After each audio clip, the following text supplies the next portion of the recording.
faut savoir qu'aujourd'hui, les bénédictions qui sont la richesse qui est cachée derrière les herbes des gens qui rampent.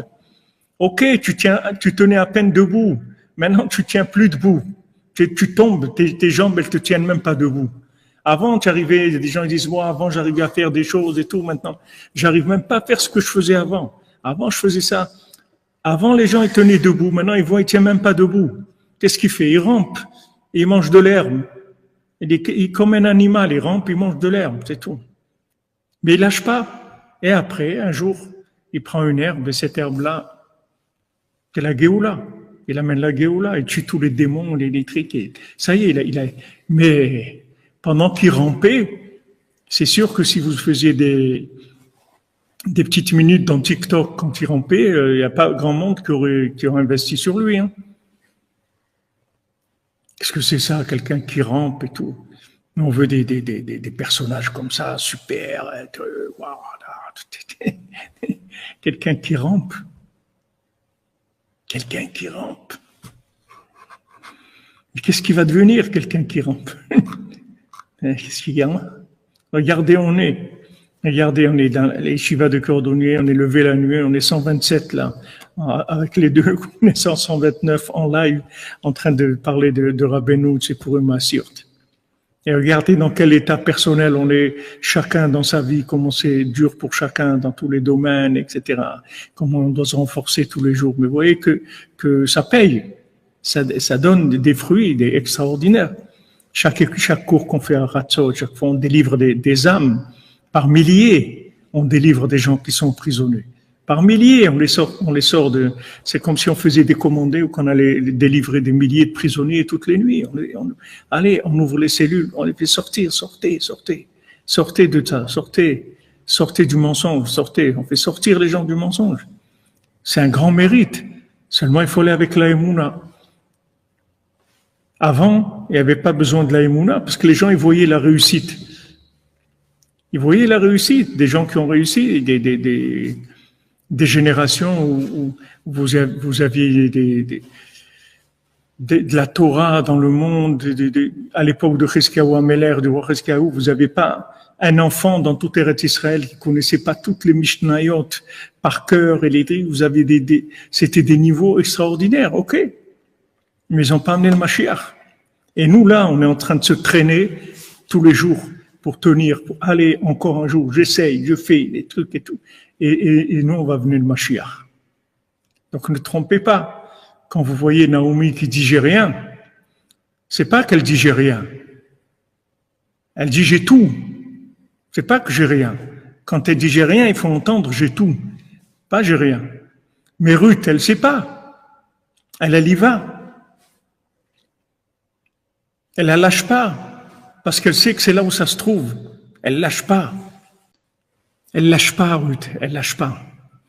Elle-même, elle lui dit, Naomi, elle lui dit, j'ai rien à te donner, j'ai rien pour toi. Et il dit, no way, n'essaye pas, je vais pas te lâcher. C'est tout, elle reste avec elle. Voilà comment il va naître le Mashiach. C'est la méthode messianique. C'est là où on se trouve. Ne lâchez pas tout ce que vous pouvez faire de positif. Tout ce que vous pouvez faire de bien.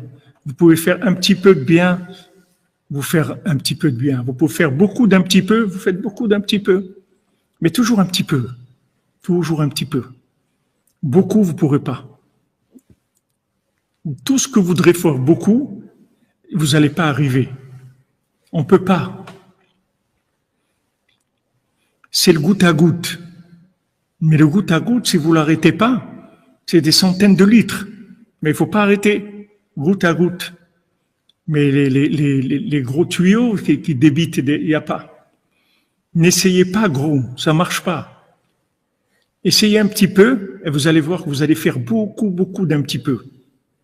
Parce qu'aujourd'hui, c'est la méthode. Il ne faut pas lâcher, c'est tout. Aujourd'hui, il n'y a pas de réussite. Voilà, un pas, une chose. Vous pouvez faire.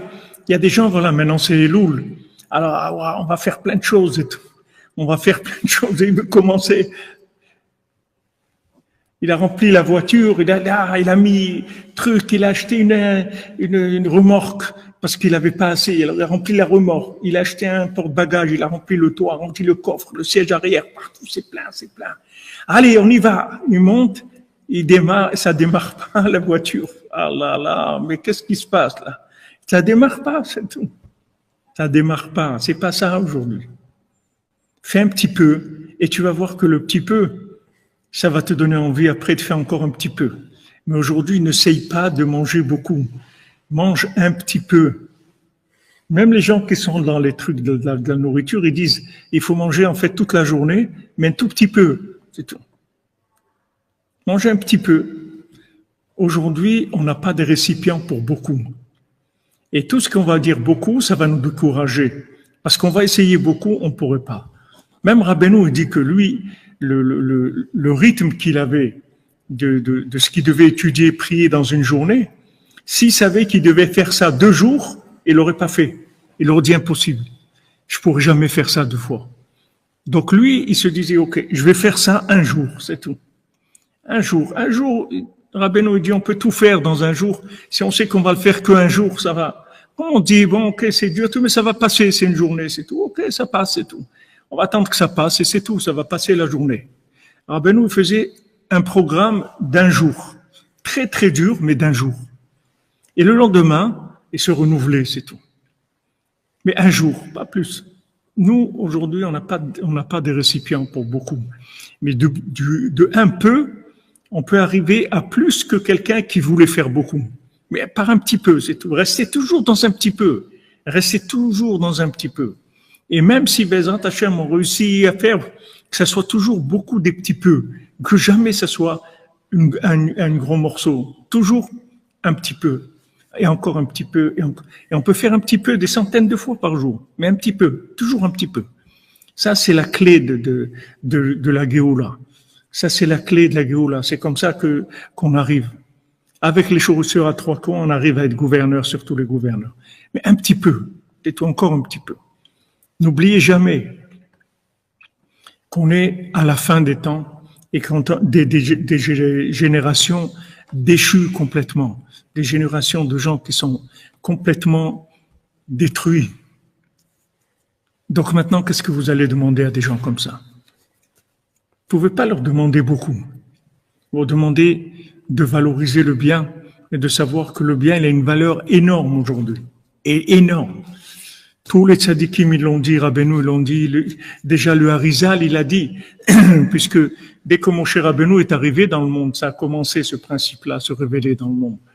Mais le Harizal, il a dit,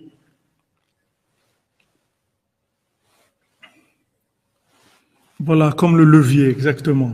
On appuie un petit peu, ça lève beaucoup. Le Harizal, il a dit, à son époque, à lui, il a dit, c'est aujourd'hui, avec un petit peu de bien, quelqu'un, il peut être aussi grand que Rabbi Akiva. Avec un petit peu de bien. Aussi grand que Rabbi Akiva.